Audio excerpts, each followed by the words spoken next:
AWS CodeCatalyst, Q, and the AI takeover of developer tools with Johannes Koch. Johannes, AWS hero, all-around wonderful human being, drinking friend from Vegas. How are you doing this fine evening? I'm doing pretty fine, Chris, and it's a pleasure for me to be on.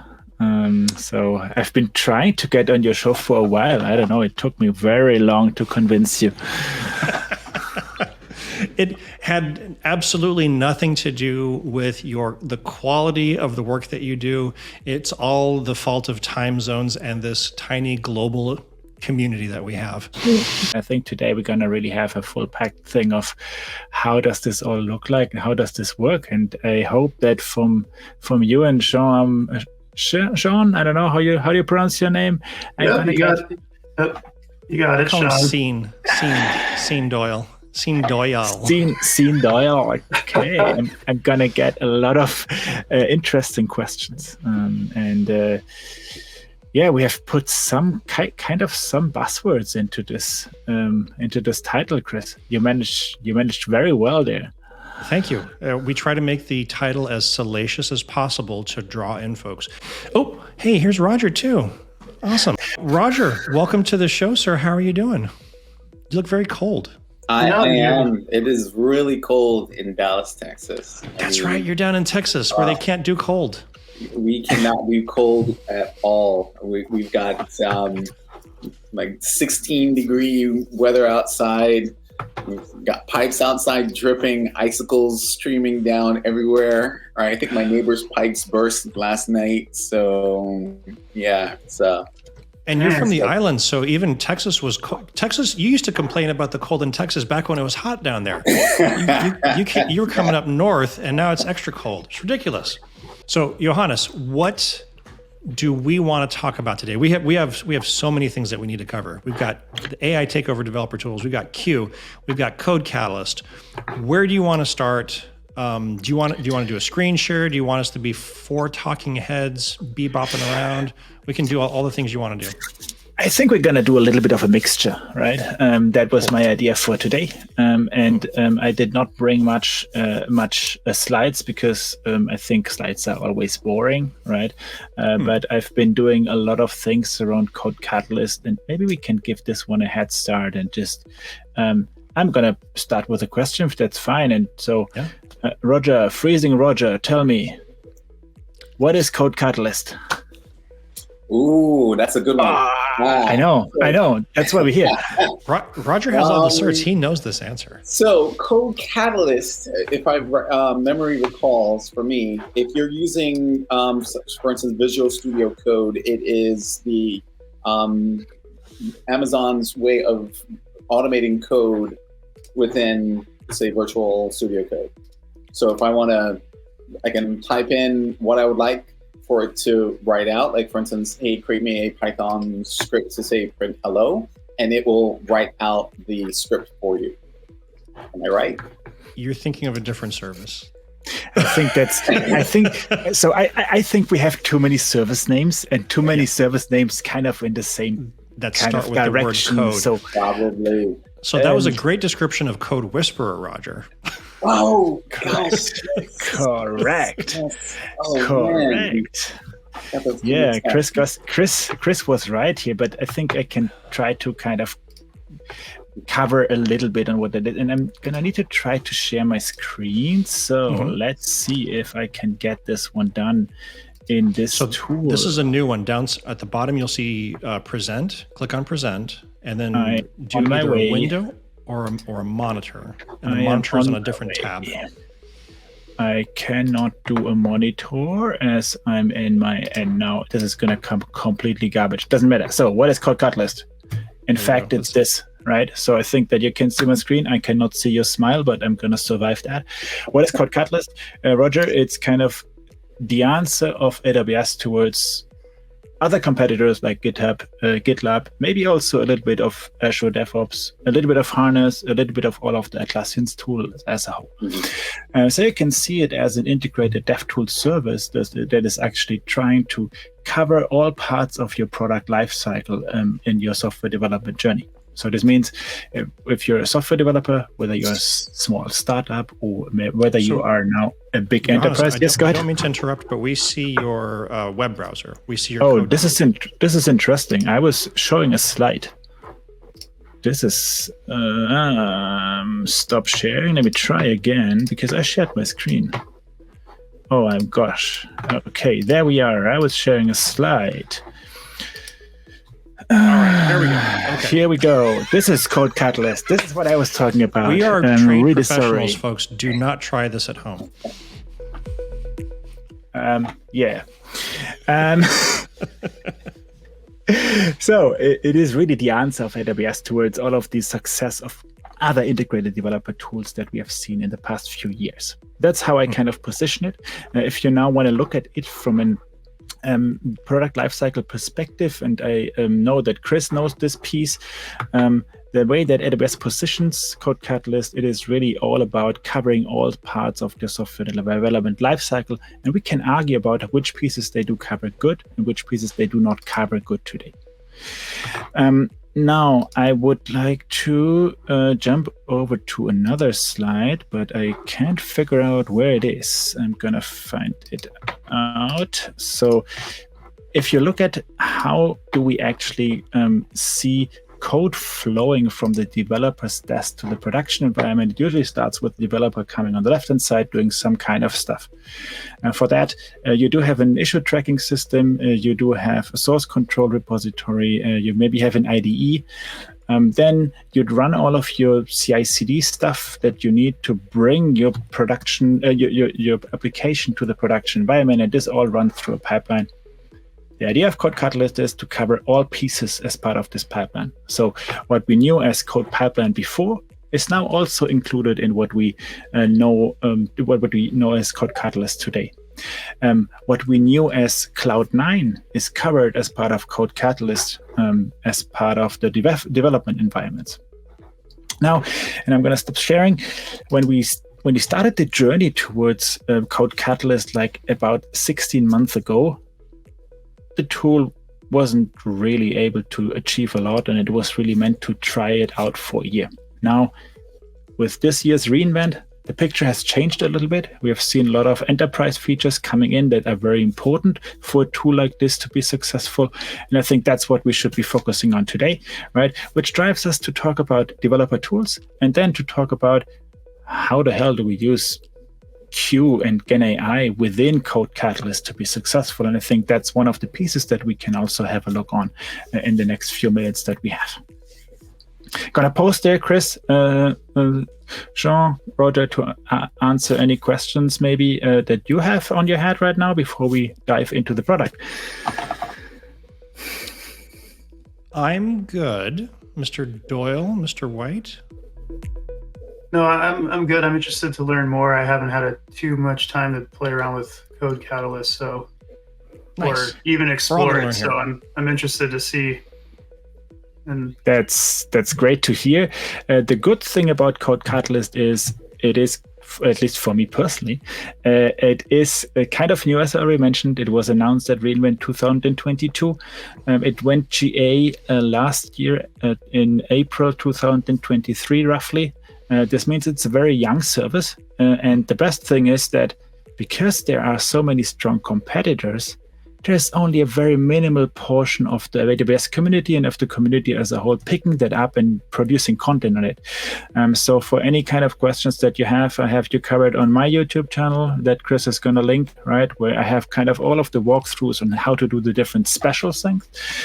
So we're going to kind of today really talk about the key new features that we got at the reInvent, especially focused on the Gen AI stuff, because I think this is where there's a lot of improvements that we can see from that one going forward as well. Okay. And I'm not gonna let you lightly gloss over that.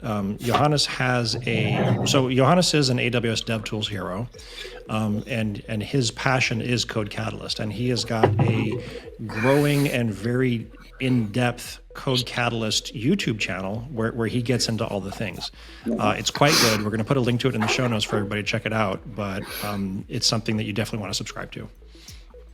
After you, sir. Thank you so much for that call out. So I'm now gonna have a look, hopefully, on CodeCatalyst, and I'm gonna kind of show a brief overview on what CodeCatalyst has as a features. Gonna try to keep that very light. Please feel free to answer questions afterwards. And then we're gonna try to use the GenAI components that CodeCatalyst has today to do some funny thing with it. So I'm gonna once again do this try out to share my screen, and today this time I'm gonna try to do it better. Okay, so CodeCatalyst, this is the way that you get to it, right? So you can just go into codecatalyst.aws. It's a service that lives out of the console. That means you can log in with your builder ID that you can set up. And now, new feature, you can set it up to use AWS Identity Center to log in as well, which gives you the possibility to link it within your existing identity provider for you as an enterprise. And this is pretty powerful because you can then finally have only one identity within your organization, but allow access to all of the different CodeCatalyst spaces through that identity provider. And I think this is really worth giving it a second look, because that was one of the most anticipated features of the last year. If you then go into the system, you will end up in something that is kind of a space. In the space, you can think of this as my overarching organizational view into CodeCatalyst. You will then have multiple projects, and as you can see, I've been playing around a lot with this. In those projects, you can then have, once again, all of the components that you need for your software lifecycle, starting from issues over source repositories, then pull requests, dev environments, and all of the workflows, which allows you to deploy up to the production environment as well. You can also manage your environments over here. And also another feature from reInvent 2023, you can also store your packages within CodeCatalyst. I can't see your screen, your faces, Chris. If there's any questions, no, because of sharing, and I don't care. Just stop me if you have any questions, please. Okay. Gotcha. Absolutely. Okay.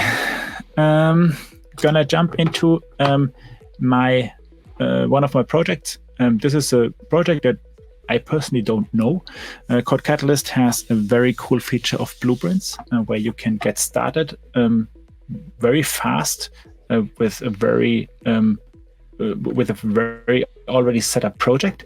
In this case, this blueprint that I'm using here creates a React SPA application, so a single page application. It uses CDK for infrastructure as code, and it deploys it out to Amplify hosting. This is the description of the blueprint. I didn't touch that project. I just created it before this talk to have it ready. If you then jump into the workflows, where you can actually see that the deployment of this React app has already happened, right? You can see multiple workflows, one of them here being this one that actually deployed out the React application. The aim for the next few minutes is now going to be, I don't know much React. Let's try to get a GenAI bot to do a change for us. And I don't really know what we're going to do, because Chris is going to help me with prompting that, right? And this is the power of GenAI within CodeCatalyst. Didn't I tell you before? Anyway, but I'm ready. This is the app that we have today. It is really boring, right? It doesn't do anything.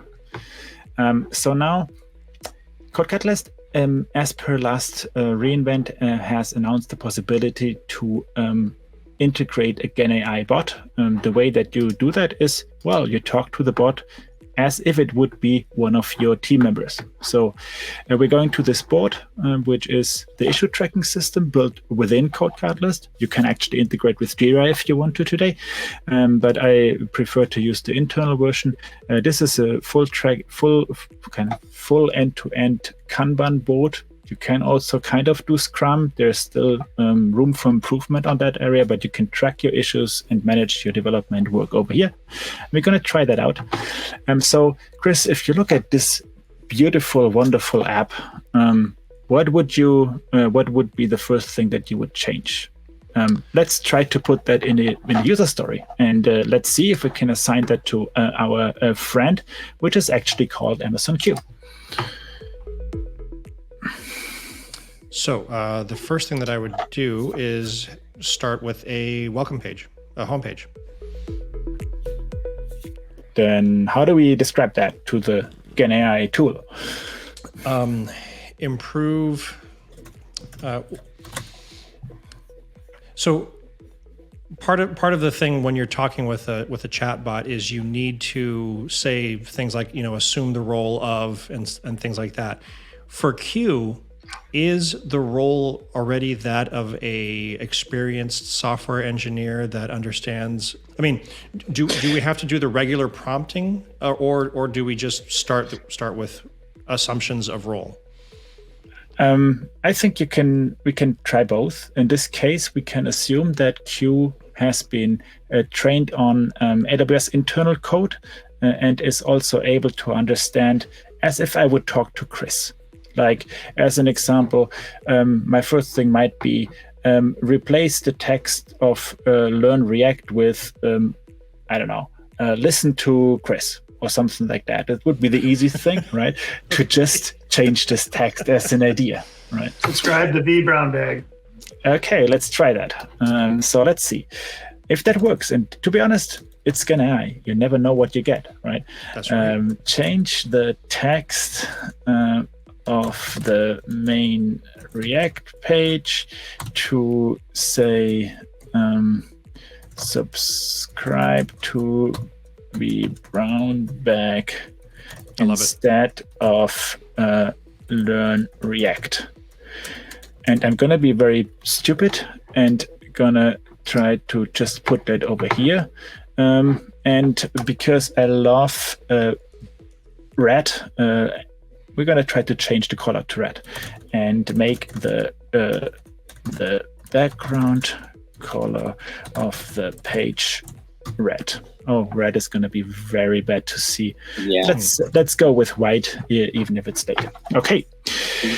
So now, the way that I can interact with Q, this is one of the features that CodeCatalyst got, is I can ask Amazon Q to actually implement this.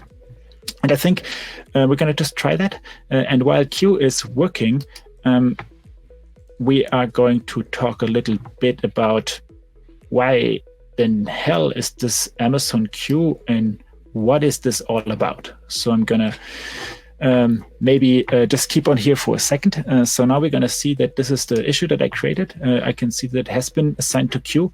I can also see that it is blocked now. Oh my gosh, why? Something happened. So I can now interact with Amazon Q in the way that I would interact with a developer that picks this one up. So it seems like Q is not really happy, right?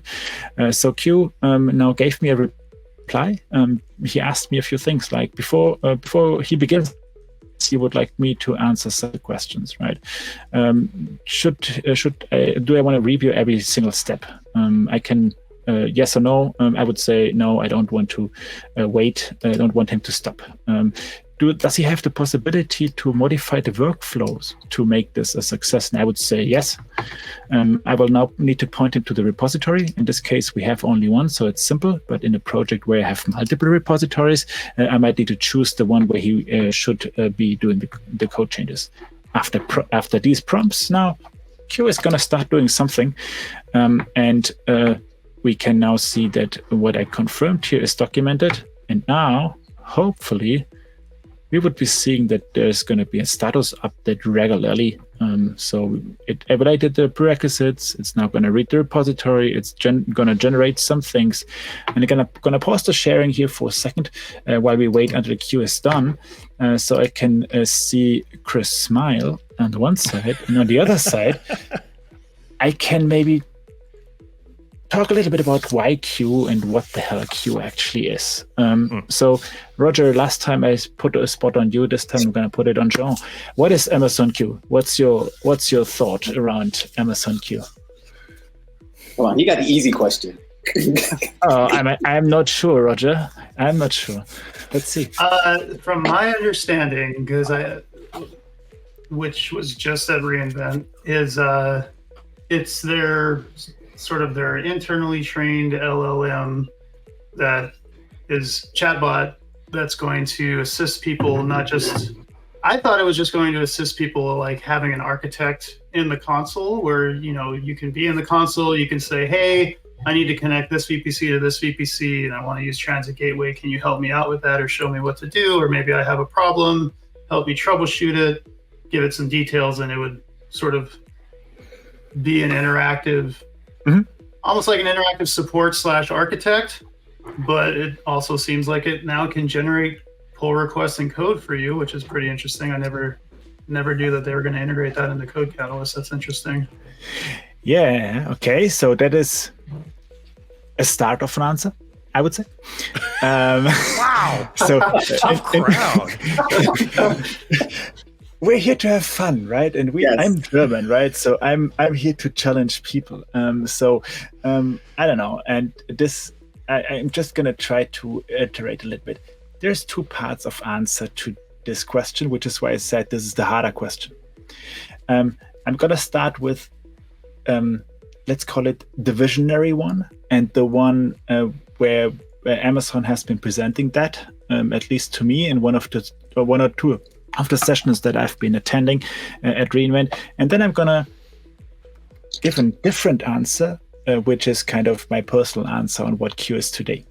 Right. So let's start with the marketing answer at the end. What is Amazon Q?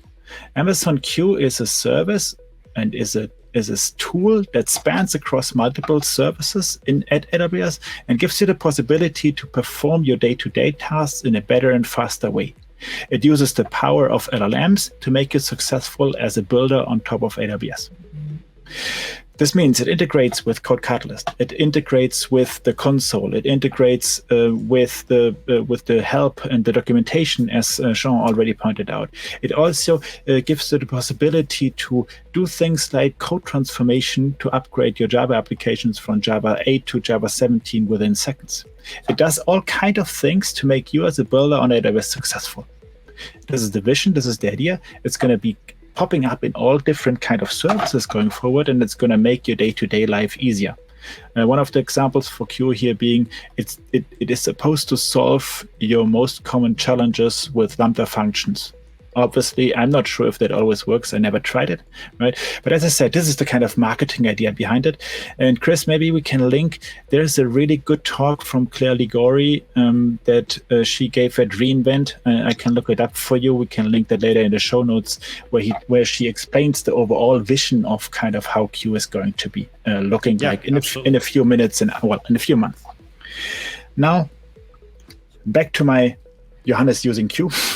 The answer, which is a little bit different to that, right? So for me today, and you can see that, and this is also shown why you didn't kind of know that CodeCatalyst piece. Q is using GenAI to solve specific tasks in specific services today. There's no overarching kind of umbrella that gives you as a builder kind of the access to all of your day-to-day tasks. You can use Q to answer documentation questions. You can use Q to generate code or to transform your Java applications, but there is no umbrella that ties all of your decisions together. And this is why today Q is, for me at least, still a little bit disappointing, but I can see the vision and the idea on where this is going forward, right? This thing that we're just looking at, I'm going to just share my screen again in a second. It also shows that we're in the very early stages of generative AI, right? Because we're going to see, at least that's what I guess, because I tried a similar thing before, that we're going to be really disappointed of the outcome of what Q generated. And this is clear because it first needs to learn on how we as builders are going to interact with the responses that it gives us. Does that answer kind of the things around, Chris, what Q is? At least that's my answer to it. Do you have a better one? Or a different one, maybe? I'm not Richard Boyd, so no, I don't have a better one. Okay. I'm going to leave it like that. And let's look back into what Amazon Q did with this issue. So we tried to change the text to subscribe to vBrownBag. And we also tried to change the background page and make it white. What we can see now is that it has evaluated prerequisites. It has read the repository. Now, remember, we prompted it to not stop after each step. We could have now given him hints before it actually moves on. In this case, we didn't do that. It still now showed us the background. It showed us the approach that it's going to take. We can read that in a second, right? And it's then going to generate the code. Why am I pointing out that it is important to think about where I want to prompt it before it actually moves on? This is important because of the pricing model, right? So the pricing model is based on, and if we're going to just have a quick look on it, I need to be on the standard tier to make this happen. As you can see, I just upgraded this CodeCatalyst space to the standard tier. And you will see that this is going to cost me $4 per user. And there is also an enterprise tier, which allows some more functionalities. I decided to go with the standard tier. The main difference between standard tier and enterprise tier right now is the custom blueprints, which is my absolutely favorite thing. We're going to talk about that later. And the other difference is that if you are in the enterprise tier, the compute minutes, dev environment hours, and other stuff is going to automatically scale up with the number of users that you have, which is kind of interesting. And that's a differentiation to other competitors. But the standard tier gives me the possibility down here to Amazon Q to execute 15 pull requests per space per month. So now, with the issue that we had, we already generated one pull request. We're going to look at that in a second. But I did not give him any hints. This means I expect the result of the pull request being really bad. Okay? That's just my expectation. Maybe I'm wrong. Let's have a look. But if I stop the assistant between the different steps, I can give him prompts and hint on how to perform better on his way, right, towards generating the code for me. I will also see down here the replies, kind of the documentation of what the bot, the assistant did. And I would suggest that we look back at the status of this thing. So if we go back to our Kanban board, we will now see that this one is in progress. And now let's have a look on the pull request that has been generated. I'm also interested to see what the messages are on the commits. Like, say you're working on a team and you're following conventional commits or something to that standard. Like, can you prompt it to edit it in that way, or would you, or would it just, like, what kind of commit messages does it submit? You know, because those are important, especially when you're doing releases and so things like that. First thing, that's a great point. I don't know. Let's try. And second thing, I would really want to try it to use conventional commits. Today, there is no possibility to define that, as far as I know. So what I see on the pull requests page now is going to be that there's an AI branch where it actually merges some stuff to the main branch. I can also see that here's the description of what it actually did. I can see that there's some comments on the pull request already. I can see that it tried 2 times. The first time it failed, and then it tried again, and then it generated some code.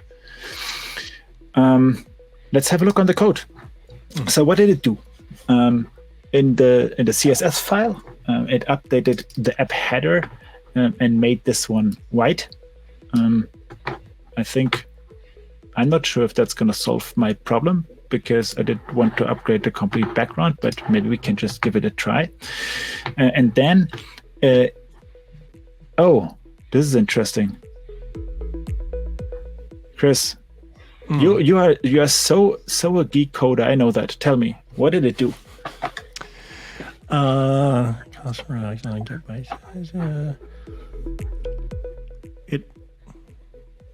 It actually did change. Wait. No, it kept the same React link, but then it also added another subscribe to vBrownBag link as well. Did it? I'm Nope, not sure. No idea. Yeah, me either. Let's hit refresh and find out. And that's what I kind of wanted to prove with this. The Gen AI assistant helps us only as far as we understand what it generates. If we don't understand what it generates, we can review this thing, we can say approve, and we're going to be really disappointed in the moment that the workflow finishes the deployment. Why? This is a test file. It changed the test, but it missed to change the app.tsx, which contains the actual source code. So now it's going to run the workflow, but it's actually going to fail in the test phase because it's now trying to find subscribe to vBrownBag, but it's not going to find it, right? Because it doesn't exist. So this is, unfortunately, has been a lot of my experiences with Gen AI generated code in CodeCatalyst, that the answers are not always perfect. Now, it's easy to blame Q for that. But is it really Q? I was who's for that. Oh no, that's even worse. I think it's us, right? We did a very bad job at that prompt because we just gave him something kind of that didn't really help him. Okay, so now there's the possibility to give him some hints. So let's add some comments here. As of today, you can only click this create revision once, and then Q is going to give up. So there's only one iteration possible on a pull request. This means now we're going to need to get the prompt right. Right. Okay, so let's try again. Before we go there, and this gives me time to think, let's have a look on the commit messages, because I think, Sean, you asked for that. How do we find the commit messages? That's a good point. Let's go to the source code repository over here. Let's have a look on the corresponding branch, which is the AI branch issue. And then let's have a look on the commits, and let's see if there's any meaningful commit message. Okay, so we can see that the author is Amazon Q. We can also see, this is interesting. It first did a change where it actually hit the app.tsx, and then it updated this one again. So this would have been my expectation, right? This is interesting.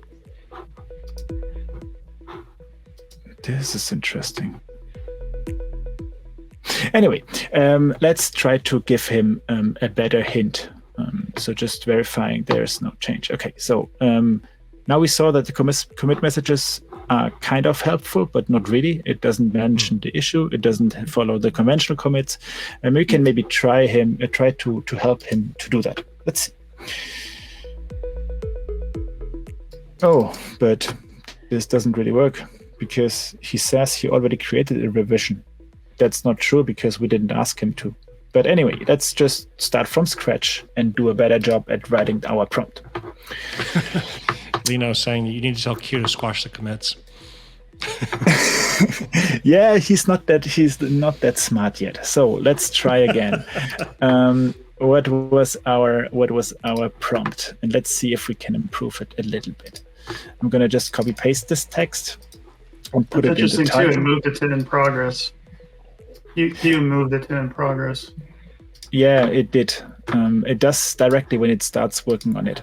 So change the text of the main React page to say subscribed in.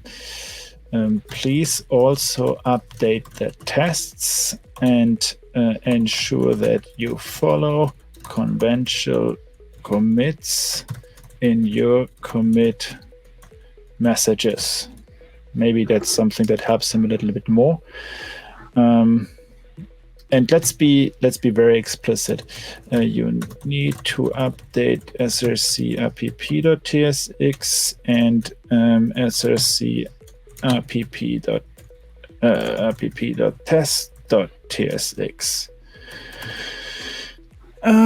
Okay, we're gonna give this another try. And while we wait for Q and the to CSS go ahead. right? Come again? And the CSS file, but I think you took out the white background. Yeah, I took out the white background to make it a little bit easier for Q, just because I wanted to see it successful, right?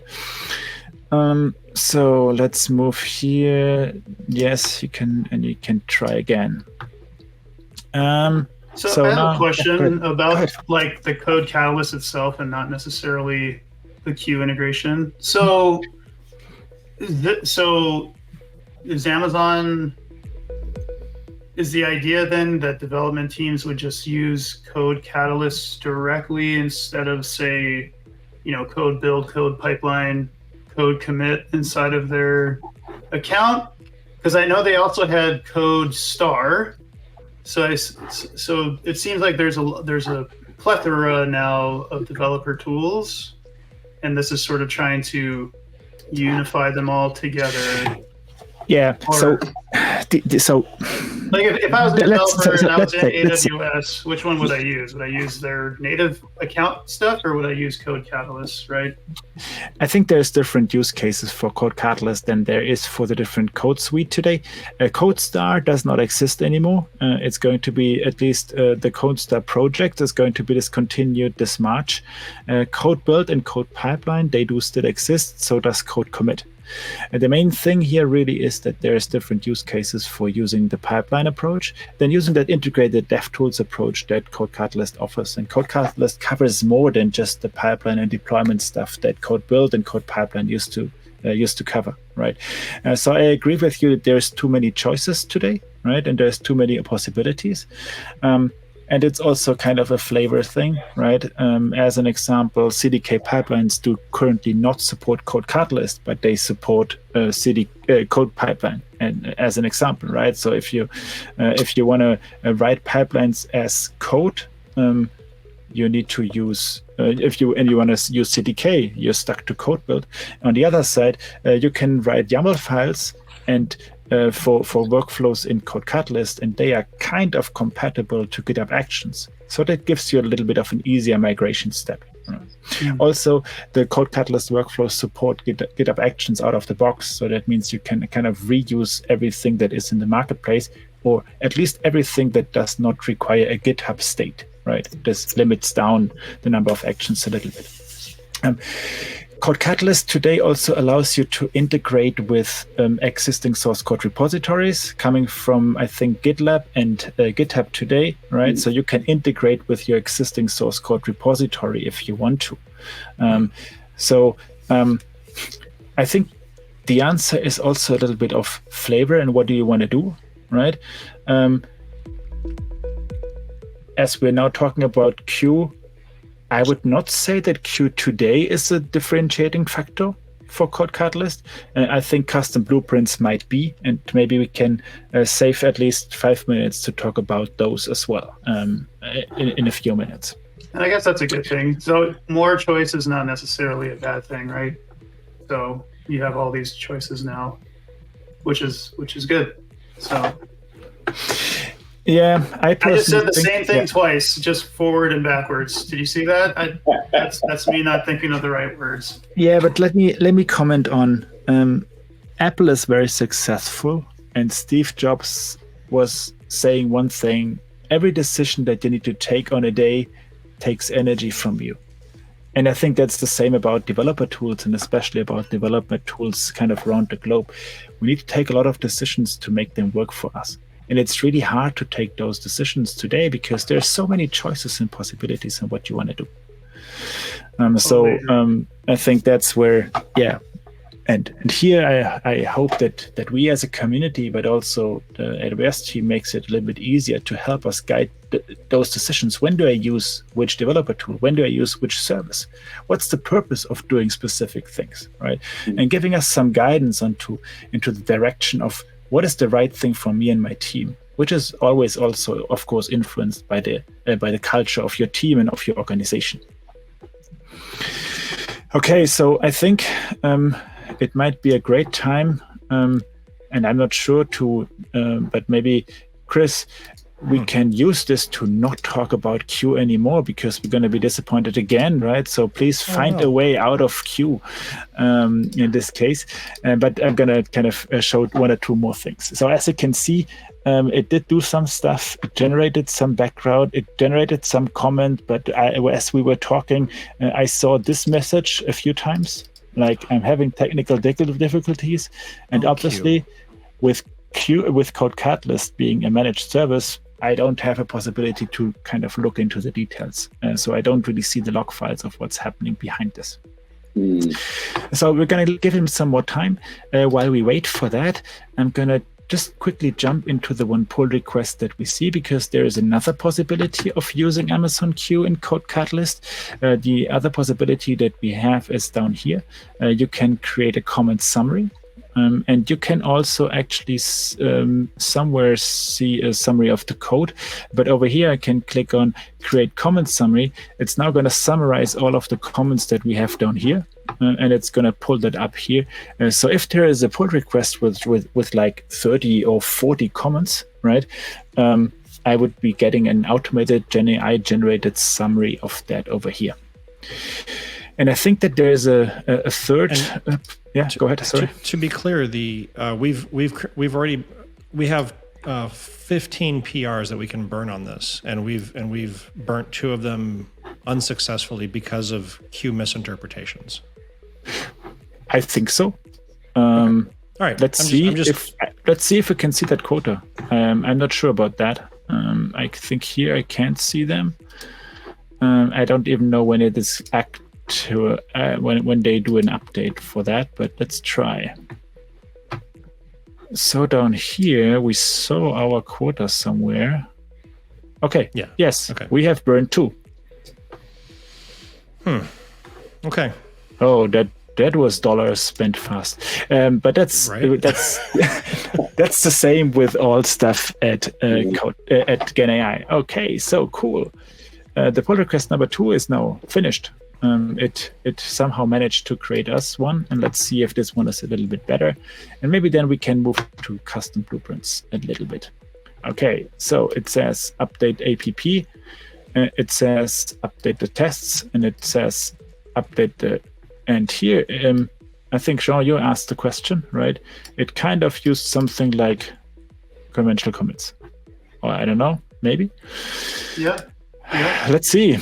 Okay, so now we can see that it changed the app.txt. Here we had a render. Oh, really? It took away my app. Or what did it do? This is a test. Oh, here it changed something. It changed some parts of the text, but it kept the text down here. Okay, so as you can see, I have a track record of writing bad prompts. This means this is something I need to improve. Hold on. Is it you have a track record of writing bad prompts, or LLMs are not asking clarifying questions to be prompted appropriately? Because language is language. I think you're blaming the wrong vehicle, Johannes. Yeah, I think at the same time it really shows that you need to understand what the GenAI tool does. If you don't, you're screwed, right? So I think they need to step up their game. That's all there is to it. And in 2023, we have all been rushing into kind of GenAI, and I was talking to Dave, who runs the AWS Developer Podcast, which you most probably also follow. Dave Isbitsky? I love Dave Isbitsky. Yeah, I do love him as well, but he did 6 of his episodes on GenAI, I think. In 1 year, that was kind of way too much for me. So I asked him to lower down that game, right? Because I think GenAI is not ready for prime time yet. And I think that's where we really need to make use of it. So how would I envision an assistant in something like a developer tool helping me out, right? I want him to automate my daily tasks. The moment that I comment on the pull request, I want a new issue for Chris to be created to fix that bug that he implement in the PR or something like that. I want him to automate my workflows. I want him to improve the way that I actually deliver code at the end and the way to improve my workflows. So if I have an issue that is being pinged multiple times between two different engineers, then something needs to happen that stops this. And here's, I think, a better use of Gen AI than at the moment for code generation, at least in this way, because we all see it's an iterative process of getting the LLM to deliver something that is meaningful to you, right? And something that really helps.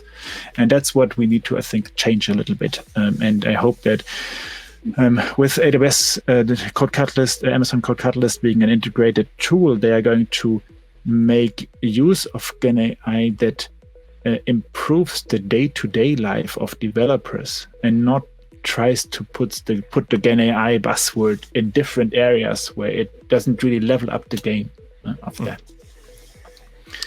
We have another AWS hero in the audience watching us right now. Hello, Miss Danielle is one of my favorite people, and she says the problem with Gen AI is that humans are behind it, and humans are imperfect. That is entirely accurate. That's true. And Danielle is also part of a team that I'm working with that actually uses CodeCatalyst for over 12 months. Nice. We're doing that speakers directory that I was pitching to you about, Chris, which is really focused on bringing visibility into the AWS speakers. We're working on CodeCatalyst, and she and others in the team have provided very valuable feedback for CodeCatalyst as well. Awesome. So let's jump into what keeps me more excited than Gen AI, right? So now we spent 50 minutes on the buzzword, and now we're getting to the real story, Chris. So we're going to need to do a few more minutes. Now, to be honest, something very fascinating that was launched, and it's, I think, underrated. I'm not going to give you all of the details because I have my complete playlist full of it, is the idea of custom blueprints in CodeCatalyst, which essentially makes project scaffolding available in CodeCatalyst. So this gives you the possibility to actually pre-generate projects and set them up in your way. This means if you look at it from an enterprise perspective, you might have 50 teams building 50 different services. Today, you do a lot of copy pasting to ensure that they are kind of all the same. Maybe you have some product scaffolding to get them done, to get a new team started. But the moment that they started, the code bases that they shared before are kind of going to be divergent. They are diffracting. With custom blueprints and CodeCatalyst, the team tries to solve that, right? Because they give you the possibility, and I think I can quickly share parts of that. They give you the possibility to connect a project to an existing blueprint that is kind of a project template. Now, the moment that I update that project template, I'm also going to be able to update all of the projects that are dependent on this. This is cool, nice. Right? Yeah. Because I can automate that. I can use that for all kind of use cases. As an example, security team changing security rules. One click, and I can roll that out to all of the projects within an organization. Node updates from Node 16 to Node 18. I change that blueprint on one page, and then with one click, I can get that everywhere, right? And this is a pretty powerful thing. I've been spending a lot of my time on that over the holidays, and also doing a lot of videos on that. Chris, go ahead. I have a dumb question. Can you do it in the reverse? Can you take an existing project and templatize it based upon markers in the system so that you can reverse engineer a brownfield environment and templatize it? I know that there is a CodeCatalyst channel in our Heroes Slack, Chris. This is a great place to put that. I've put it there as well. I want that as well. So I want to have my project, and I want to templatize that. Right. So I can then apply that to all of my other stuff. Right. Exactly. Let's just quickly look at how this is going to look like. And come on, where is it? I get it from Blueprint. I think this is the one. And while you're doing that, Mohammed in the audience has a question. What do you think about? I think that's saying, what do you think about deploying AWS CodeCatalyst as infrastructure as code? Amazing question. Today, this is not possible. CodeCatalyst does not have an infrastructure as code component. There is no CloudFormation or something like that. But I've been talking to the team to make custom blueprints the possibility to be infrastructure as code for CodeCatalyst, because you can actually use custom blueprints to define all of your project resources today. This means I can not only create source code, I can also set up environments, dev environments. I can set up reporting. I can set up packages, connectivity, all of compute instances. All of that can be already set up by custom blueprints. So depending on the investment and depending on where that goes, you can kind of think of custom blueprints being used for infrastructure as code, or let's call it better, configuration as code for CodeCatalyst, because that's what you're aiming for. You don't want people to manually configure something, you want to automate that. Given we have 5 minutes, I think, let me just quickly share an example that I have pre-prepared. So in this example, I have a project that is called From API Gateway Blueprint. This From API Gateway Blueprint is using multiple blueprints, and it is even using one of the blueprints multiple times. I have a video that explains this in details, but in short, this blueprint defines how do I add a new route to an existing API gateway in CDK. And this is automated, right? So now this one added a details route, this one added a recording route. I can now Sorry, go Johannes, in here. if you mean to be sharing, we're waiting, we're just catching up. My There bad. we go. There we go. We just caught up. Okay, so going back to blueprints, these are the blueprints that are currently added to this project. I have 3 routes today. I can now go ahead in here and add another route in a blueprint that I wrote myself, and I can select this one over here. I will now be able to configure that, and I will see the project code and the code changes that are being generated over here. We have 2 minutes left to go through that, so I think it's going to be possible to do that. I'm going to just We can go over a quickly little bit. It's fine. add here vBrownBag, and hopefully, if I do things right, this is now going to generate my code. It's going to show me how it looks like. As you can see over here, I have a new stack that is called vBrownBag stack. This vBrownBag stack now obviously uses bad CDK code because I wrote it, not experts, right? But it uses that sub API construct, which we're then actually going to look at over here, and initiates a new route that has the path vBrownBag. The moment that I now say apply blueprint, I will be getting this code generated as a pull request in my source code repository, and I can then apply that to my project, which is when there's this new connection between the blueprint and the and the project itself, right? So we should now be seeing over here. This is the new thing that I added just now. I can see the version that is being used over here of the blueprint, and I can see that there is a pending pull request. So pending pull request will look the same as the code changes that we just saw, right? But I will see over here, right, that there's a bunch of code that is now being added. And the cool thing is really now, the moment that I merge this, I can update this blueprint, and then I can change the way that this construct looks like for all of the different APIs with just one update. And I think this is really, really powerful. There's so much more possibilities to do stuff over here as well. Yeah, that's super awesome. And you mentioned there was more information on like deeper dive into blueprints on your YouTube channel. Yes, yes, there is. There's also they also open sourced last week, and one of the favorite things here is they open sourced on GitHub because there is no possibility to open up the source code repositories on CodeCatalyst today, right? So I'm going to just quickly show that open source piece here that you can have a look on. So Chris, now do your magic. Over here, you see. You could just tell me to take the thing down, and you don't have to continually stop. Never mind, we'll figure it out. Okay. Anyway, for next time, if you invite me again, we can. Oh, we can yeah, do you're that definitely coming back on again. So this is kind of the open source repository for the custom blueprints, and you can also get involved over there, right? They open sourced that last week. You can have a look on GitHub, and there's some activity already going on. There's some issues that you can add, but this is really pretty powerful because you can now also ask them to add the infrastructure as code that you're looking for. I think, Roger, you were the one pointing that out at the end, right?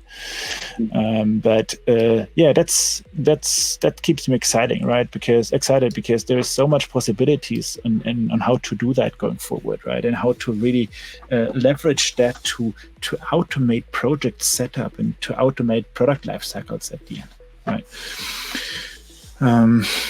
That's the stuff that I had kind of in my head. I have 255 slides left, Chris, if you want to go through them now.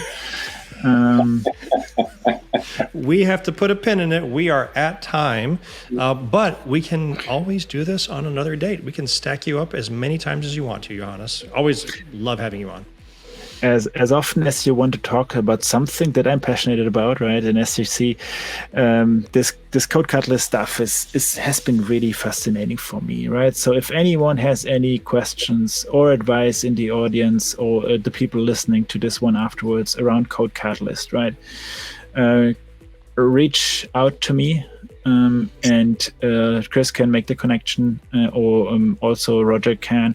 Just ask any questions you have. And if you feel like CodeCatalyst is not working as it should, I'm pretty sure I've hit the same roadblock already, but please let me know. I can forward that to the guys fixing that at the end, right?